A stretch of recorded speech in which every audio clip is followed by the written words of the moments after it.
พบกันอีกครั้งนะครับสำหรับพี่น้องที่เข้ามาเยี่ยมชมเว็บของผมแล้วก็ได้ตั้งคำถามก่อนที่จะไป3คำถามของสัปดาห์นี้นะครับก็มีข่าวดีว่าจากคำถามสัปดาห์ที่แล้วที่สอบถามกันมาในเรื่องของราคาของตั๋วเดือนของรถไฟฟ้ามหานครหรือรถใต้ดินนะครับพอเรื่องนี้เราได้มีการชี้แจงกันไปแล้วก็ได้ส่งข้อมูลไปให้ทางรฟม.เองขณะนี้รฟม.ก็ได้มีการทบทวนนะครับก็คือมีการเลื่อนในเรื่องของเรื่องนี้ออกไปก่อนนะครับเช่นเดียวกับก่อนหน้านี้นะครับที่เคยมีพวกเราที่เคยเป็นห่วงบรรยายในเรื่องของทุนทางด้านการศึกษานะครับซึ่งบอกว่าหายไปนะครับแล้วก็ต่อมาพอได้มีการตรวจสอบข้อมูลในเรื่องนี้ส่งให้กับทางท่านรัฐมนตรีและหน่วยงานที่เกี่ยวข้องก็ได้แก้ไขปัญหาไปนะครับเพราะฉะนั้นอยากจะย้ำครับว่าใครที่เข้ามาเยี่ยมชมในเว็บนี้มีปัญหาอะไรสงสัยมีความเดือดร้อนเนี่ยก็สามารถนะครับที่จะสอบถามและส่งเข้ามานะครับแล้วเราก็จะดำเนินการต่อไปสำหรับสัปดาห์นี้มี3คำถามนะครับคำถามแรกก็เป็นความห่วงใยเกี่ยวกับเรื่องของการขยายตัวของการค้าปลีกขนาดใหญ่นะครับซึ่งความจริงก็เป็นปัญหาซึ่งมีการวิพากษ์วิจารณ์กันมาอย่างต่อเนื่องในปัจจุบันเนี่ยครับเราจะใช้กฎหมายของผังเมืองเป็นหลักในการที่จะควบคุมเรื่องนี้นะครับแต่ว่าต้องยอมรับครับว่าในหลายพื้นที่เนี่ยครับก็ไปพบความเป็นจริงว่ากฎหมายนี้ก็ไม่สามารถที่จะดูแลได้อย่างเต็มที่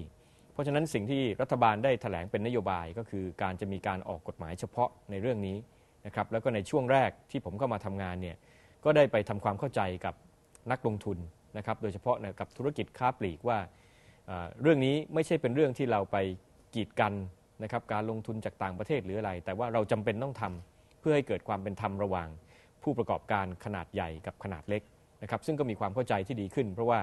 ก่อนหน้านี้เนี่ยเข้าใจว่ากฎหมายฉบับนี้ก็จะสะดุดทุกครั้งนะครับเพราะว่าไปกังวลกันว่าจะกระทบกับความเชื่อมั่นของนักลงทุนแต่ว่าผมได้ทำความเข้าใจ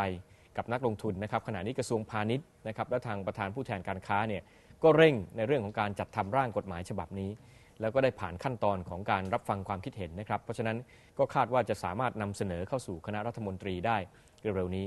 สิ่งที่เราจะใช้ครับเป็นแนวทางก็คงจะเป็นเหมือนกับในหลายประเทศที่ทำกันนะครับว่า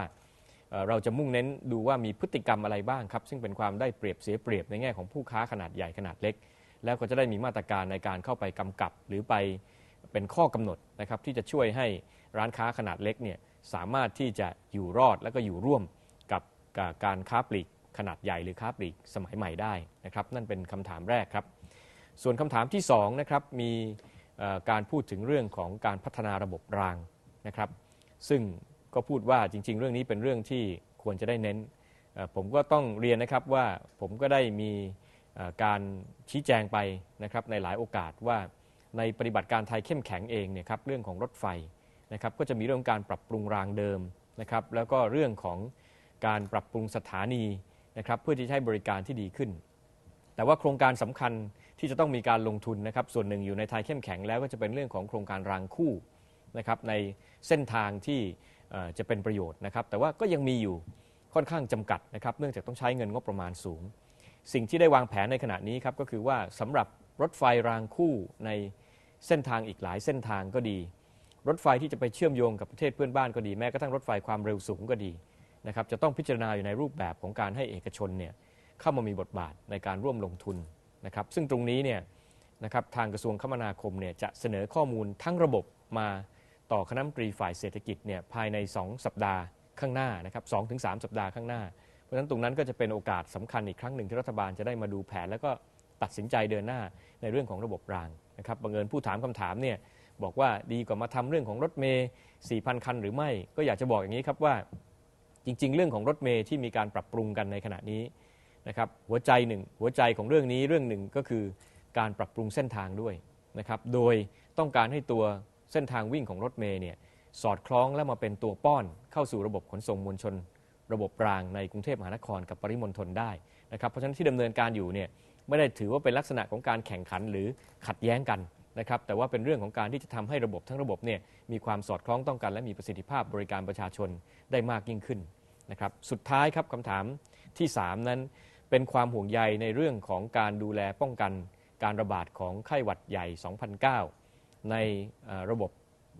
หรือรถสาธารณะนะครับอยากจะเน้นย้ำนะครับว่าที่จริงแล้วตอนช่วงที่ได้มีการเดินหน้ารณรงค์ทำความเข้าใจกับทุกภ ภาคส่วนในเรื่องนี้เนี่ยจะเป็นแท็กซี่จะเป็นรถบริการสาธารณะเนี่ยครับได้มีการไปซักซ้อมแนวปฏิบัติต่างๆไม่ว่าจะเป็นการทำความสะอาดนะครับตัวรถไม่ว่าจะเป็นการดูแลคุณภาพนะครับของบุคลากรนะครับว่าจะต้องปฏิบัติอย่างไรนะครับป้องกันไม่ให้คนที่เจ็บไข้ได้ป่วยเนี่ยมาแพร่เชื้อนะครับแต่ว่าที่สุดแล้วนะครับสิ่งที่สำคัญก็คือพี่น้องประชาชนเองนะครับวันจริงๆสัปดาห์ที่ผ่านมาผมก็ได้ประชุมกับทางสสสนะครับว่าตอนนี้ต้องการขยายผลไปครับว่ามันไม่ใช่เรื่องเฉพาะไข้หวัดใหญ่ 2009 นะครับแต่ในแง่ของการป้องกันการติดต่อของโรคในทุกกรณีเนี่ยครับมันมีความจำเป็นที่จะต้องสร้างจะเรียกว่าวัฒนธรรมหรือทำให้พี่น้องประชาชนเนี่ยมีแนวปฏิบัติที่ถูกต้องนะครับไม่ว่าจะเป็นเรื่องของการที่ดูแลตัวเองนะครับหมั่นล้างมือนะครับแล้วก็ต้องรู้ตัวครับว่าถ้าตัวเองมีอาการไม่สบายนะครับก็หลีกเลี่ยงในการที่จะเข้าไปอยู่ร่วมกับคนอื่นนะครับแล้วก็ถ้าอยู่ก็ต้องมีการป้องกันอาจจะเป็นการใส่หน้ากากอาจจะต้องระมัดระวังเป็นพิเศษนะครับเรื่องการไอการจามซึ่งอันนี้ก็จะเป็นเรื่องที่ทางสสสนะครับและทางรัฐบาลเนี่ยจะมีการรณรงค์อย่างต่อเนื่องต่อไปนะครับนั่นคือ3คำถามของพี่น้องประชาชนที่ได้สนใจแล้วก็เข้ามาสอบถามในเว็บในสัปดาห์นี้ครับ